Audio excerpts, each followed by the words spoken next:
Praise the Lord. मेरे प्रिय भाई बहनों, आप सबका स्वागत है मेरे यूट्यूब चैनल सामर्थ्य वचन में। प्रभु आप सबको बहुतायत से आशीष दे। आशा करती हूँ आप सब सुरक्षित होंगे। आज का विषय है बाइबल के अनुसार अन्य भाषा क्या है। मेरे प्रियो, बाइबल के अनुसार ही हम देखेंगे कि अन्य भाषा के बारे में बाइबल क्या कहती है। आशा करती हूँ आपको यह वीडियो पसंद आएगा। तो चलिए दोस्तों, वीडियो स्टार्ट करते हैं। मेरे प्रियो, बाइबल में हम देखते हैं कि पुराने नियम में अन्य भाषा में बोलने का प्रकाश नहीं किया गया है, लेकिन नए नियम में अन्य भाषा में बोलने का वर्णन सबसे पहले प्रेरितों के काम अध्याय 2 के 1 से 13 में किया गया है। मेरे प्रियो, वरदान तो कई प्रकार के हैं, लेकिन उनमें से एक है अन्य भाषा का वरदान, जो एक उत्तम वरदान है जिसके द्वारा हम परमेश्वर से बातें करते हैं।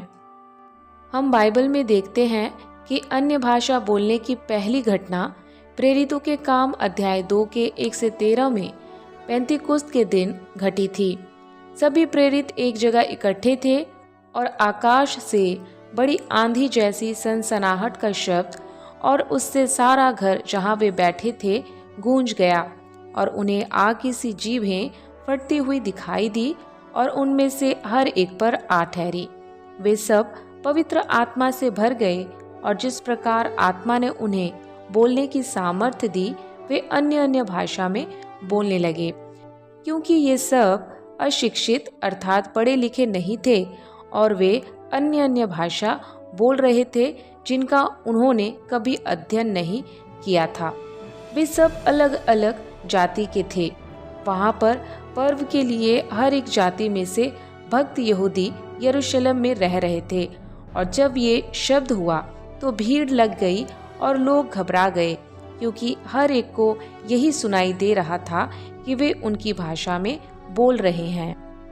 मेरे प्रियो, यहाँ पर ये बात पता चलती है कि जब पवित्र आत्मा उन पर उतरा तो वे सब अन्य अन्य भाषा में बोलने लगे, क्योंकि जितने भी लोग वहाँ पर इकट्ठे थे उन सब की अलग अलग भाषाएं थी, और उन्हीं की अलग अलग भाषा बोलकर प्रेरित अन्य भाषा के वरदान से भर गए।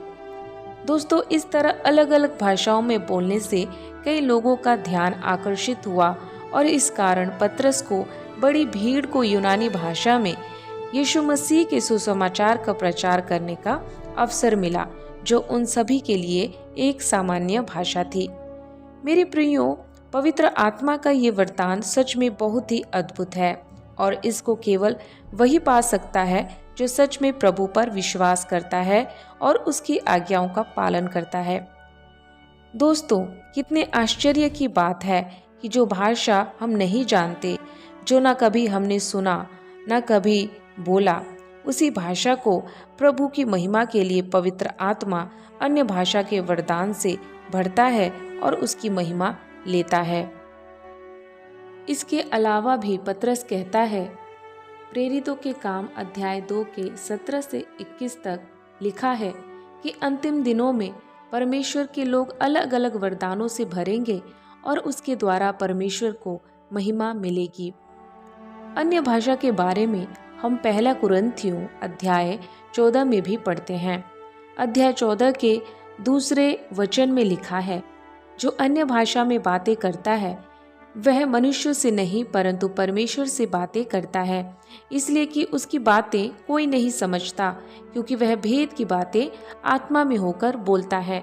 अन्य भाषा बोलकर हम परमेश्वर के साथ जुड़ते हैं, और इस तरह हम परमेश्वर से बातें करते हैं, और इन सब बातों को केवल परमेश्वर ही समझ सकता है, क्योंकि वह भेद की बातें होती हैं जो कोई और नहीं समझ सकता। जो अन्य भाषा में बातें करता है वह अपनी ही उन्नति करता है, अर्थात अन्य भाषा से आपकी आत्मिक उन्नति भी होती है। जब हम स्वर्गीय पिता से अन्य भाषा में बातें करते हैं तो इसे स्वर्गीय भाषा भी कहते हैं। इसके बाद पौलुस प्रेरित कहता है अध्याय 14 के 5 में, मैं चाहता हूँ कि तुम सब अन्य भाषाओं में बातें करो, परंतु इससे अधिक ये चाहता हूँ कि भविष्यवाणी करो, क्योंकि यदि अन्य भाषाएं बोलने वाला कलीसिया की उन्नति के लिए अनुवाद ना करे तो भविष्यवाणी करने वाला उससे बढ़कर है। मेरे प्रियो, एक अन्य भाषा वो है जो केवल पवित्र आत्मा के जरिए हम परमेश्वर से बात कर सकते हैं, जो दूसरा कोई समझ नहीं सकता। और दूसरी अन्य भाषा वो है जो मनुष्य समझ सकता है। जिसको अन्य भाषा का वरदान मिला हो उसे पौलुस प्रेरित ये सुझाव देता है कि अगर तुम अन्य भाषाएं बोलते हो तो उसका अनुवाद भी करो, क्योंकि कलीसिया में या नए विश्वासी के सामने अगर तुम अन्य भाषा में बात करोगे तो वह तुम्हें पागल समझेगा, क्योंकि उसे वह भाषा जो आप बोल रहे हैं उसे समझ नहीं आती। इसलिए 14 अध्याय के 26 से लेकर 29 तक वचन में कहा गया है कि जब तुम इकट्ठे होते हो तो हर एक के हृदय में भजन या उपदेश या अन्य भाषा या प्रकाश या अन्य भाषा का अर्थ बताना रहता है। और आपको जो भी वरदान मिला हो सब आत्मिक उन्नति के लिए होना चाहिए।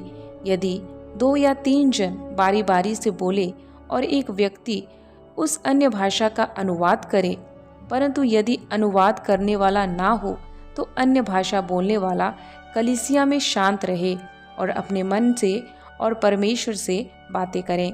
मेरे प्रियो, 1 कुरिन्थियों अध्याय 14 के पहले वचन में लिखा है, प्रेम का अनुकरण करो और आत्मिक वरदानों की धुन में रहो। मेरे प्रियो, जैसे कि हम जानते हैं पवित्र आत्मा के 9 आत्मिक वरदान हैं। 9 वरदान के बारे में आप 1 कुरिन्थियों अध्याय 12 के 4 से 11 वचन तक देख सकते हैं। कहने का अर्थ है प्रियो, प्रभु अपने लोगों को अलग अलग वरदानों से भरता है जो कि आत्मिक उन्नति के लिए है।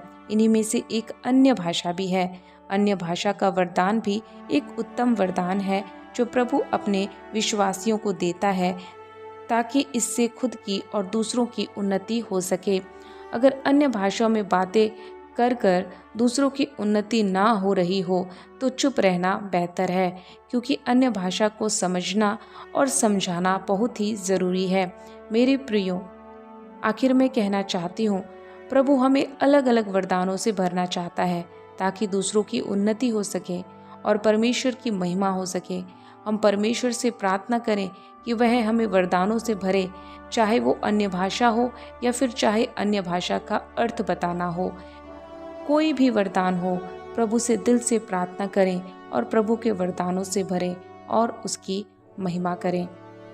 आशा करती हूँ आपको ये वीडियो पसंद आया होगा। प्रभु आप सबको बहुतायत से आशीष दे। आमीन।